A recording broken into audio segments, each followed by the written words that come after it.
안녕하세요. 나만의 개인 맞춤 법무사 김영준 법무사입니다. 오늘 이 시간에는 개인회생을 궁금해 하시면서 전화 오시는 분들이 가끔 질문을 주시는 내용입니다. 개인회생 재신청 몇 번까지 가능할까요? 이 부분에 대해서 말씀을 드리려고 합니다.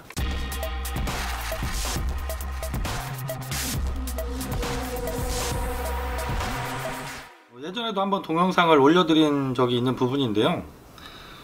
개인회생은 재신청이 법률 규정에는 제한이 전혀 없습니다. 다만 두 가지로 나누어서 볼 필요는 있는데요. 이미 개인회생을 전에 신청하셨다가 변제기간을 잘 납부를 하셔서 최종적으로 면제까지 받으신 경험이 있는 분과 개인회생을 신청하셨다가 중간에 기각결정을 받으시거나 절차를 폐지당하셔서 재신청을 해야 되는 경우, 두 가지로 나누어서 볼 필요가 있겠죠.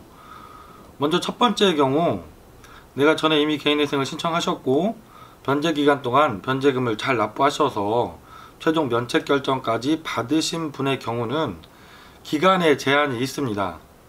횟수의 제한은 없지만 그 기간에 제한이 있는데, 그 기간은 5년이 경과해야만 다시 개인회생 신청이 가능하시다는 제한이 있습니다. 여기에 면책결정에는 개인회생으로 면책결정을 받으신 경우에 포함해서 개인 파산 신청을 통해서 면책결정을 받으신 분의 경우도 5년이 지나야만 된다는 같은 제한을 두고 있습니다. 그래서 내가 과거에 한번 개인회생을 신청하셨다가 변제 금액을 잘 납부하셔서 면책결정을 이미 받은 분이라던가 개인 파산 신청을 하셔서 면책결정을 받은 경험이 있는 분의 경우는 최소한 5년이 지나야만 다시 개인회생 신청이 가능하다는 것을 아시고 준비를 하시면 되겠습니다. 사실은 더 많은 경우가 두 번째 경우인데요. 아까 처음에 말씀드린 것처럼 개인회생을 신청하셨다가 여러가지 사유로 중간에 이제 기각결정을 받으시거나 내가 개시결정을 받았는데 인가결정 전에 폐지가 되셨거나 인가결정까지 받았는데 변제금을 납부하는 과정에서 미납이 발생해서 절차가 폐지되신 경우, 이런 경우가 훨씬 더 많죠. 이런 분들 같은 경우는 기간의 제한도 없고 횟수의 제한도 당연히 없습니다. 내가 사정에 의해서 변제금을 중간에 납부하지 못하고 폐지가 되신 분들, 제가 많은 분들을 지금 진행하고 계시고 다시 개인회생 인가결정까지 다 잘 받아들이고 있거든요.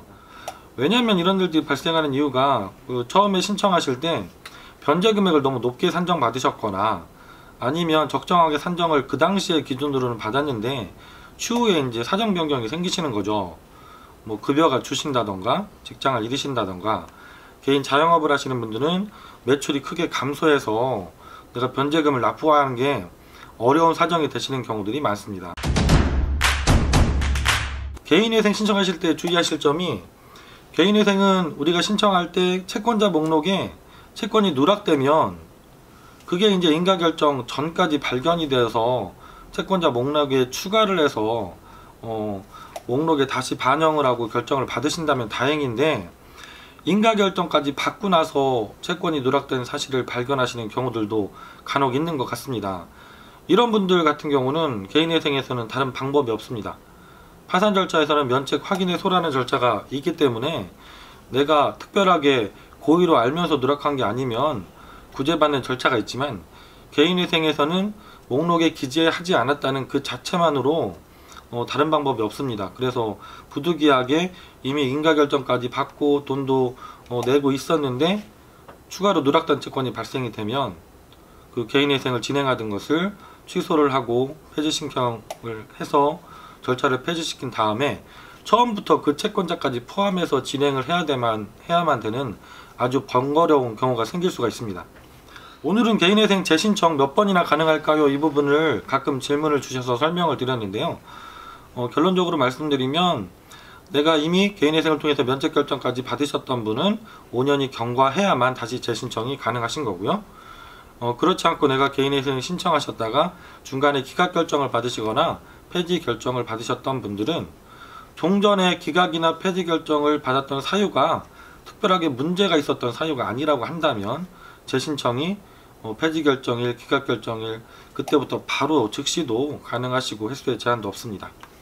지금도 내가 개인회생을 여러 번 신청하는 경우가 되어서 다시 신청해도 가능할지 궁금하신 분이 계시면 전화를 주시면 제가 편안하게 상담을 드리도록 하겠습니다. 김영용 법무사였습니다. 감사합니다.